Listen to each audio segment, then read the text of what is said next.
Minha melhor amiga, a Mariana, saiu do meu chuveiro com o cabelo completamente verde. Era um sábado à noite, e a gente tinha acabado de voltar de um show da nossa banda preferida lá no centro. Eu ainda estava pilhada, meu moicano verde claro estava lá, desafiador, graças a meia hora de laquê, enquanto os cachos loiros da Mariana balançavam soltos enquanto ela conversava animada sobre a banda de abertura. A gente era amiga desde a faculdade, na verdade. Fomos colegas de quarto um verão quando a gente estagiou numa editora minúscula que não tinha grana para acomodação decente. A gente estava junta desde então. O show acabou muito cedo, e todo mundo estava correndo para pegar ônibus ou Uber. A Mariana percebeu que tinha perdido o último ônibus dela, então eu convidei ela para dormir lá em casa. Não era longe da minha casa, só 3 quarteirões do local do show. A gente foi andando, conversando sobre como nossa cidade estava com sorte de ter uns shows tão bons ultimamente. Assim que a gente entrou, ela tirou as botas e se jogou no meu sofá com um suspiro de satisfação.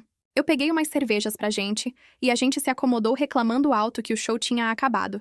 Ela terminou a cerveja rapidinho. Esses shows cansam a gente, né? Ela se espreguiçou preguiçosamente, aí perguntou se podia tomar um banho. O cabelo dela estava pegajoso de suor e cerveja. Ela disse: "Claro." Eu disse que sim. Quem que era a amiga cheirando a festa da noite anterior de manhã? Então a gente subiu pro banheiro. Hoje em dia, antes de tomar banho para dormir, eu sempre pego 2 garrafas debaixo do armário da pia. O shampoo e o condicionador do meu marido, o Lucas. Ele trabalha à noite, então eu tô acostumada a pegar eles pra mim. "Aqui, ó", eu disse pra ela, entregando casualmente. Eu nem pensei 2 vezes. Mas pensando bem, se alguém tivesse me perguntado depois se tinha algum sinal de problema na hora... Bom, agora, olhando pra trás, talvez aquelas garrafas opacas cor-de-rosa com as tampas manchadas de verde pudessem ter sido uma pista. Ou o fato de que as tampas estavam visivelmente tingidas pela tinta, mesmo que ela não pudesse ver claramente lá dentro, já que as tampas ainda não estavam abertas. Mas depois que acontece, tudo fica óbvio, né?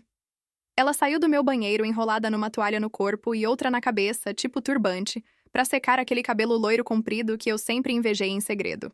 Ela tava com um sorrisinho no começo, sabe? Tipo, a gente tinha se divertido na noite anterior e ela ainda tava naquele clima, mesmo que não fosse bem uma noite do pijama.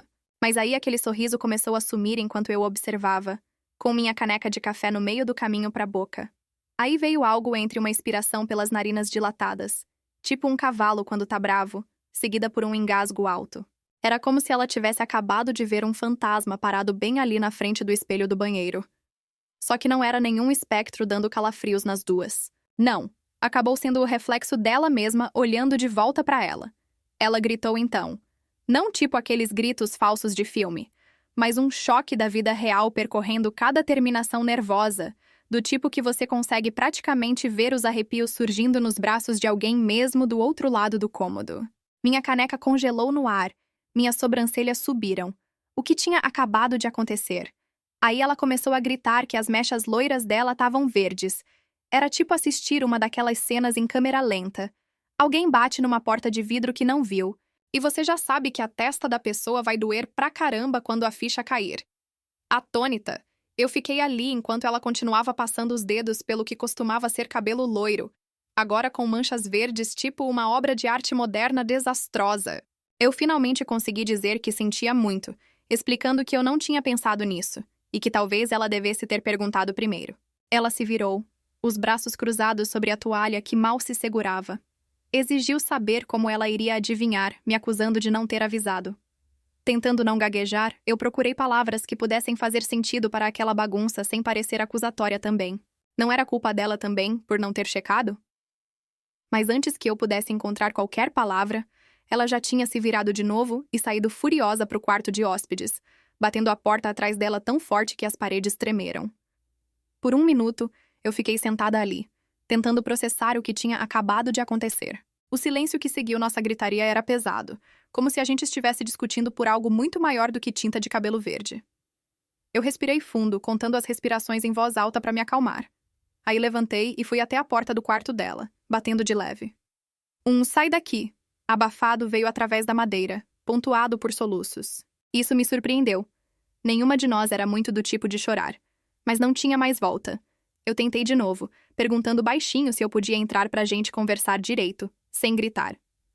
Depois de mais um momento, Ela abriu a porta um pouco, deixando entrar luz suficiente do corredor para eu ver as lágrimas escorrendo pelo rosto dela. Ela parecia pelo menos tão infeliz quanto eu. Talvez mais, com o cabelo dela agora com mechas verdes. Nós duas parecíamos ridículas, para ser sincera, tipo uma cena de algum filme de comédia ruim. Ela finalmente sussurrou um pedido de desculpas, enxugando as lágrimas com as costas da mão. Ela disse que não devia ter explodido comigo antes. Isso foi inesperado. Eu só assenti devagar, concordando em silêncio. Não era totalmente minha culpa também, embora talvez a gente pudesse assumir um pouco da culpa, para ser justo. Mas aí ela perguntou de novo, a voz mais calma agora, mal acima de um sussurro, quase implorando, porque eu não tinha avisado ela. Ela sabia que eu usaria meu shampoo, ela disse, já que estava bem ali. Eu respondi com cuidado, escolhendo minhas palavras com sabedoria dessa vez, que eu achei que ela tinha entendido. Ela assentiu devagar, considerando minha resposta, antes de finalmente dizer baixinho. Você provavelmente não é a babaca aqui.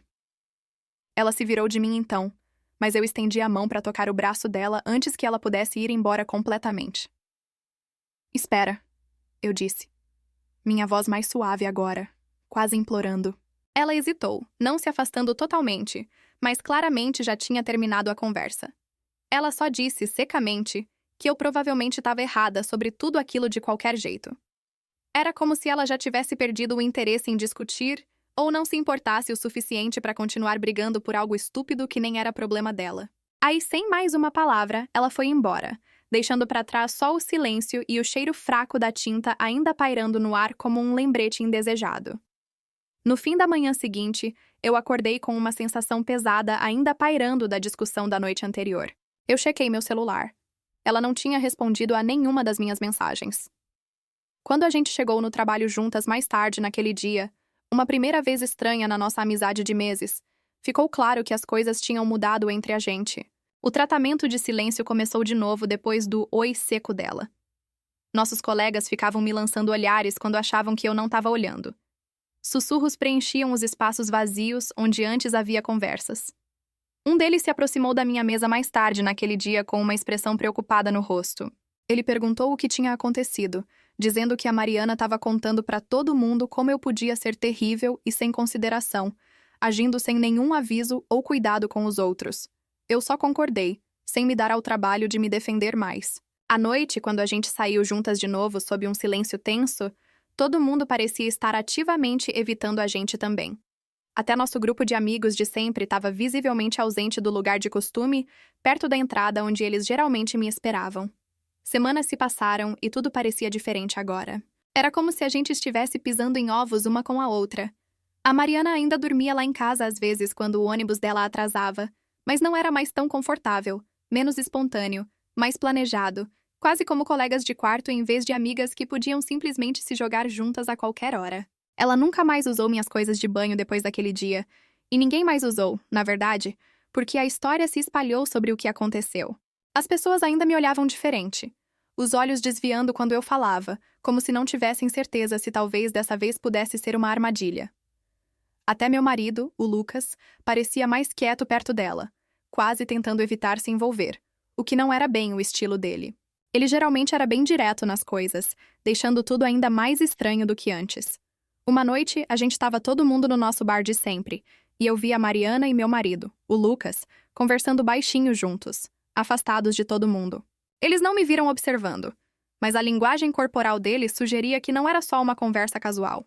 Ele estava com os braços cruzados defensivamente, enquanto ela se inclinava um pouco para ele, buscando conforto ou tentando convencê-lo de algo importante. Eu não conseguia ouvir o que eles estavam dizendo, claro, não com todo o barulho em volta da gente.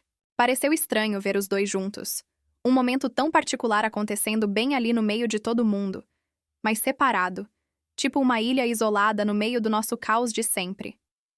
Mais tarde, quando ela voltou para onde eu estava sentada sozinha, o rosto dela parecia preocupado, algo obviamente pesando na cabeça dela. Ela não disse nada, porém só sentou do meu lado, olhando para frente na multidão em vez de olhar para alguém diretamente, incluindo eu. Isso não era normal pra gente. Geralmente, a gente estaria conversando sem parar, colocando o papo em dia mesmo depois de ficar um pouco separada. Mas naquela noite não tinha nada, nenhuma palavra trocada entre a gente. Finalmente, ela suspirou baixinho. Aí murmurou por debaixo da respiração, mal audível por causa da música alta. Eu acho que talvez seu marido esteja certo sobre algumas coisas. Aí ela levantou de novo, me deixando sozinha mais uma vez sem nenhuma explicação adicional. Eu não sei o que pensar de tudo o que aconteceu entre a gente desde então. Ela parou de falar de mim como se eu fosse uma amiga terrível que podia ter arruinado a vida dela com uma garrafa de shampoo, mas as coisas também não voltaram a ser como eram antes. A gente ainda sai para os mesmos shows às vezes, mas a gente senta junta em silêncio em vez de conversar sem parar como antes. Eu ainda me pergunto se tinha algo mais do que só meu shampoo, causando toda aquela confusão lá atrás. Uma situação onde ninguém tá realmente errado ou certo e todo mundo saiu machucado. Gostou da história? Então se inscreve, isso ajuda muito o canal a continuar trazendo histórias assim.